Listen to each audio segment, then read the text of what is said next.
Ils ont entre 8 et 16 ans et font tous partie d'une école de photographie située en plein cœur de la favela d'Amaré à Rio. Ici, pas d'appareil photo, dernier cri, mais de simples sténopés fabriqués à base de boîtes de conserve par les enfants. On fait un petit trou avec une aiguille et on met un papier noir dedans.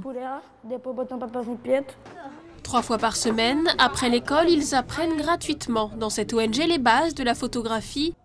Une opportunité pour montrer autre chose que les clichés de pauvreté et de violence de ces quartiers. Ça valorise les enfants parce que les gens pensent que quand on vient d'une favela, on est forcément un trafiquant. Mais c'est pas vrai. Nous, on leur donne une impulsion pour qu'ils puissent avoir accès à autre chose, pour leur permettre d'entrer en contact avec la photographie qui est un art, une forme d'expression. Depuis qu'il a intégré les cours l'année dernière, Wagner, 10 ans, se voit un nouvel avenir. Avant de commencer ce cours, je voulais être footballeur, mais depuis que j'ai découvert cette nouvelle technologie, je veux devenir photographe. L'école fait aussi agence de photos. Elle possède une banque d'images de 8000 photographies sur le quotidien des favelas qu'elle vend aux médias brésiliens. L'agence est composée d'anciens élèves de l'école.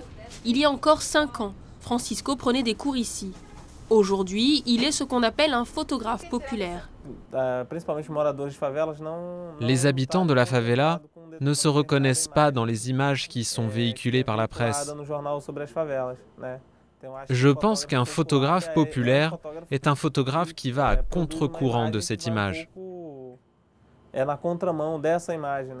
L'école, fondée par le photographe brésilien João Roberto Ripper en 2004, est un succès.